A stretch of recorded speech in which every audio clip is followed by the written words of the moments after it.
Et quand je parle de la fleur aux élèves, ce que je veux dire, c'est qu'on veut imaginer qu'on tient une fleur dans notre main qui est ici. Avec la main gauche, la main qui tient le violon. C'est important que la paume de la main soit pas à côté contre le manche. C'est important de tenir le poignet ici, qui est comme une ligne, tu sais, une courbe très... euh, c'est pas une très grande courbe, c'est pas comme une courbe comme ça, mais tu sais, il y a une très légère courbe de ce côté-là, puis tu sais, comme une courbe qui est ininterrompue. OK?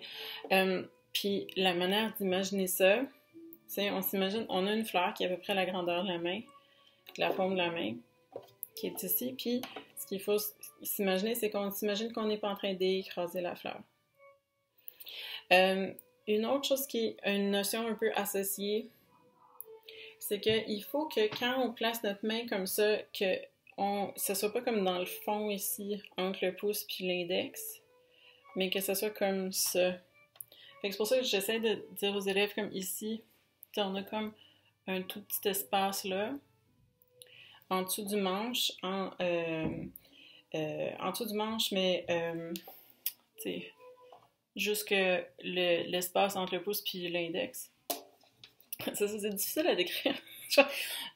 Mais c'est ça. Puis c'est important que cet espace-là soit là. Fait que notre main est pas comme ça, est pas comme ça. Puis on n'a pas, surtout c'est important qu'on n'a pas le pouce lié comme ça. C'est juste que, tu sais, on a notre main qui est à peu près dans la même forme que si on l'avait juste comme levé dans les airs comme ça. Puis avec le pouce juste assez fermé pour empêcher que le manche du violon tombe comme ça. Mais c'est important qu'on n'est pas en train de forcer avec les mains. Puis là, ben c'est ça. Ce que je dis aux élèves, c'est qu'il faut imaginer qu'ici, c'est une petite fenêtre pour voir la fleur qui est ici. Puis c'est juste ça l'exercice. C'est juste de se dire comme, OK, on va imaginer la fleur. Est-ce qu'on l'a dans notre tête? Est-ce qu'on s'assure qu'on ne l'écrase pas? Oui, c'est beau. Puis est-ce qu'on a comme de la place? Est-ce qu'on a une petite fenêtre ici? Pour qu'il y ait comme, je sais pas moi, une abeille qui vienne regarder la fleur ou un écureuil. C'est juste, tu sais, un animal que les enfants ils reconnaissent. Puis, tu sais, s'ils ont peur des abeilles, on dit pas une abeille. C'est ça. Mais c'est ça, quelque chose, c'est pour se souvenir, ah, ici, il faut qu'il y ait comme un petit espace. Voilà, c'est tout, juste ça l'exercice.